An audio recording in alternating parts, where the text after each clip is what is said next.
7 अगस्त को राहुल गांधी ने press conference में कहा कि इलेक्शन कमीशन बीजेपी के साथ मिलकर देश भर में वोट्स की चोरी कर रहा है। उन्होंने कहा कि एक बड़े सिस्टमैटिक तरीके से वोटर लिस्ट में फेक वोटर्स ऐड किए जाते हैं और ये सारे वोट्स बीजेपी को जाते हैं। विधानसभा और लोकसभा के बीच में जादू से नए वोटर आते हैं और जहां भी इन नए वोटर्स ने वोट किया वहां वोट बीजेपी को गया। 5 तरीके इन्होंने बताए जिससे ये किया जा रहा है। पहला, डुप्लीकेट वोटर्स, यानी एक ही वोटर के अलग अलग जगह 2, 3, 4 वोट्स कर देना। दूसरा, फेक और नॉन एग्जिस्टेंट एड्रेस पर रजिस्टर्ड वोटर्स। तीसरा, एक ही एड्रेस पर रहने वाले ढेर सारे वोटर्स, जैसे कि एक एग्जाम्पल देखने को मिला जहां एक घर के एक ही कमरे में 70 से 80 वोटर्स रजिस्टर्ड थे। चौथा, ऐसे वोटर्स जिनका प्रॉपर फोटो ही नहीं है। और पांचवा, ऐसे वोटर्स जो 70, 80, 90 साल के हैं लेकिन जिनको फर्स्ट टाइम वोटर के तौर पर रजिस्टर किया जा रहा है। राहुल गांधी ने इस सब को लेकर ढेर सारा एविडेंस प्रेजेंट किया, जैसे कि बैंगलोर सेंट्रल की महादेवापुरा असेंबली सीट पर यहां 1,250 फेक वोटर्स देखे गए। इन्होंने यह तक कहा कि इलेक्शन कमीशन अगर इलेक्ट्रॉनिक वोटर लिस्ट दे दे तो यह साबित कर देंगे कि नरेंद्र मोदी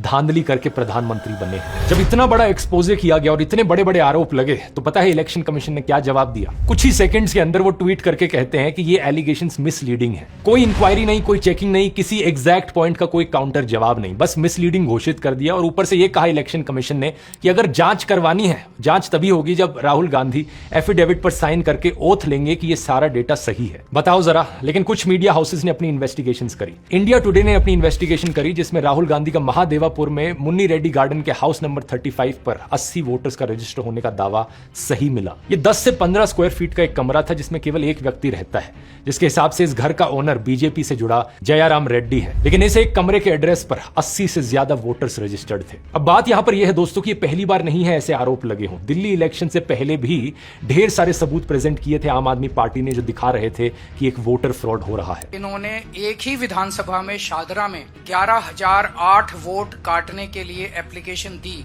उस वोटर फ्रॉड को भी कई सारे मीडिया चैनल्स ने कवर किया था। ग्राउंड पर गए, लोगों से बात करी और वो चीज सच मिली। इस चीज को मैंने बड़े डिटेल में कवर किया था। यहाँ रिलेटेड वीडियो के लिंक पर क्लिक करके आप उस वीडियो को देख सकते हैं। सवाल लेकिन इलेक्शन कमीशन से पूछा जाना चाहिए, आखिर कितना सबूत चाहिए तुम्हें जिसके बाद तुम मानो कि यहाँ पर कुछ गलत हो रहा है। फ्री एंड फेयर इलेक्शन कराना इलेक्शन कमीशन की जिम्मेदारी है, तो सवाल उठने पर इलेक्शन कमीशन एक्शन क्यों नहीं ले रहा? बहुत सारे सबूत दोस्तों जो राहुल गांधी ने बताया, आप उन्हें खुद जाकर वेरीफाई कर सकते हैं। इलेक्शन कमीशन की खुद की वेबसाइट पर ये नंबर्स डालकर चेक कर सकते हैं। ये बात बार बार सही साबित हो रही है। और अगर सुप्रीम कोर्ट और इलेक्शन कमीशन यहां पर एक्शन नहीं लेंगे तो यहां हमारा देश एक डेमोक्रेसी है भी या नहीं?